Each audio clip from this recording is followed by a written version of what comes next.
نظام لکھا ہے کہ ایک درس میں آپ نے فرمایا تھا کہ فرض نماز کے بعد دعا مانگنا قرآن و حدیث میں کہیں ثابت نہیں ہے. ایک عالم دین نے فرمایا ہے کہ دعا کی قبولیت کے اوقات میں سے ایک وقت فرض نماز کے بعد کا وقت ہے. یہ اپنی جگہ بالکل صحیح ہے.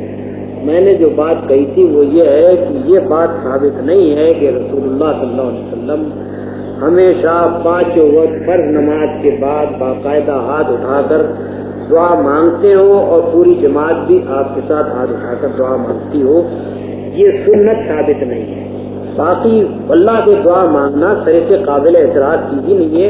1000 مرتبہ مانگیے، لیکن بہرحال سنت یہ نہیں ہے کہ رسول اللہ صلی اللہ علیہ وسلم 5 وقت باقاعدگی کے ساتھ اس طرح دعا مانگتے. فرض نماز کے بعد دعا ہر ایک اپنی اپنی الگ بھی مانگ سکتا ہے. تو اس وجہ سے یہ جو جس طرح ہمارے ہاں رائج ہے فرض نماز کے بعد 5 وقت جو جماعت کے ساتھ دعا مانگی جاتی ہے، اس کو اگر کبھی کبھی چھوڑ دیا جائے اور اگر کوئی شخص کسی وقت چھوڑے تو کوئی اس پر اعتراض نہ کرے، اس کو لازم نہ سمجھا جائے تو یہ صحیح ہے. لیکن اگر اس کو لازم سمجھا جائے، کسی وقت چھوڑ دینے والے پر اعتراض کیا جائے تو یہ بدعت ہو جائے گی، کیونکہ اس کے معنی ہے کہ آدمی نے اس کو لازمی سنت قرار دے دی.